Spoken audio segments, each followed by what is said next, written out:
দেখো, তোমাদের অনেকের অনেক রকমের প্রশ্ন আছে এবং অনেক রকমের সমস্যা হচ্ছে, বিশেষত কাউন্সিলিং ও অ্যাডমিশন রিলেটেড। ঠিক আছে, কারো হয়তো পয়সায় পেমেন্ট করেছে, রিসিভ দিচ্ছে না, কারো ফেলে বলে দিচ্ছে, আবার কারো 15,000 টাকা দেখাচ্ছে, কারো তো আবার মানে 2,000 টাকা দেখাচ্ছে। ঠিক আছে, তাহলে তোমাদের যে সমস্যাগুলো আছে, তোমরা অনেকেই চাইছো যে SMFWBর যে হেল্পলাইন নাম্বার সেটাতে কল করে জিজ্ঞাসা করবো, তাই তো?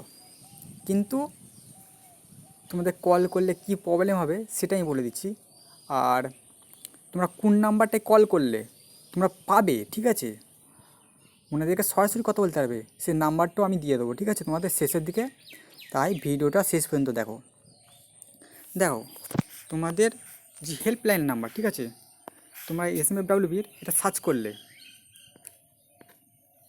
এই দেখো, এইখানে প্রেস করে ওয়েবসাইটে খোলো।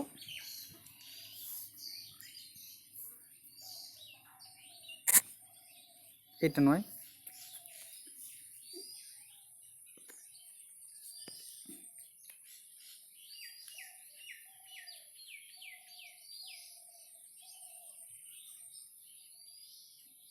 ভাই কি হচ্ছে এটা? আমি তো কিছু বুঝতে পারছি না কি হচ্ছে, অসুবিধাটা কি হচ্ছে ভাই? আচ্ছা ঠিক আছে, ওইসব বাদ দাও, হেল্প ডেস্ক টেপো।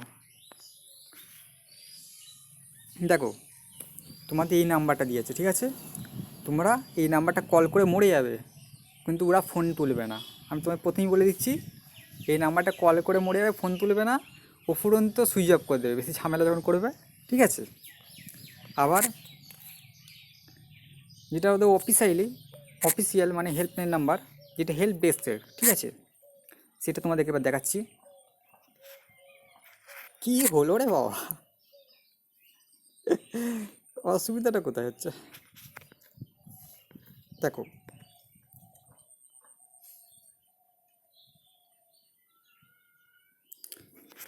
তোমরা এই কোনটাই দেখতে পাচ্ছ একদম, ঠিক আছে, এটা ওদের হচ্ছে অফিসিয়াল হেল্পলাইন নাম্বার। ঠিক আছে, তোমরা এটা কল করে, অনেকেই কল করবে এবং আমিও কল করতাম, কিন্তু যখনই কল করবে বলবে নাম্বারটা নট ভ্যালিড, নাম্বারে কোনো অস্তিত্বই নেই।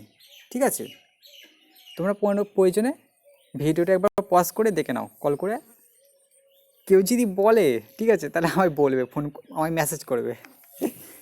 তাহলে তোমরা এখন কি করবে? ঠিক আছে, তোমার ওইখানে হেল্প ডেস্কেও ফোন তুলবে না, তোমার এইখানে এই হেল্পলাইন নাম্বার, এতে করলেও তোমায় কেউ আনসার দেবে না। তা তোমরা তাহলে কী করবে? ঠিক আছে, তা তোমরা কী করবে সেক্ষেত্রে আমি তোমাদের একটাই কথা বলি, যে আমি সরাসরি স্যারের সঙ্গে কথা বলেছি, যে ঠিক আছে, ওইখানে যে হেড অফ দ্য ইনস্টিটিউট, মানে হেড অফ দ্য ডিপার্টমেন্ট, ঠিক আছে, SMWBর এখানে যে হেড, তার সঙ্গে কথা বলেছি সরাসরি।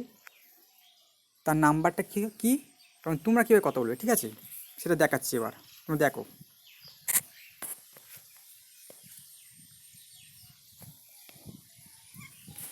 এটা হচ্ছে অফিসিয়াল নাম্বার। ঠিক আছে, তোমাদের যে কোনো মানে প্রশ্ন থাকতে পারে, যে কোনো প্রশ্ন তোমরা সরাসরি স্যারের সঙ্গে কথা বলো, তোমাদের প্রশ্নগুলো স্যার সরাসরি উত্তর দেবে। ঠিক আছে, এই নাম্বারটায় কল করবে, আশা করছি তোমাদের কোনো প্রবলেম থাকবে না।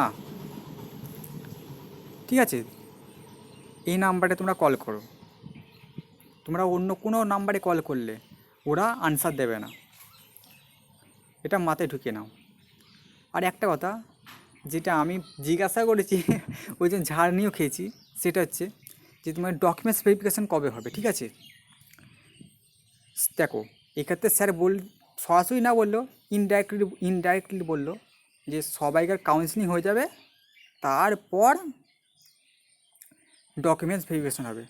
আর ডকুমেন্টস ভেরিফিকেশানের সময় যে মানে ব্যাকওয়ার্ড ক্লাস, যেটা মানে তোমাদের ব্যাকওয়ার্ড থেকে মানে OBC ST SC এগুলো ভেরিফাই করার জন্যে একজন মানে স্যারও উপস্থিত থাকবেন।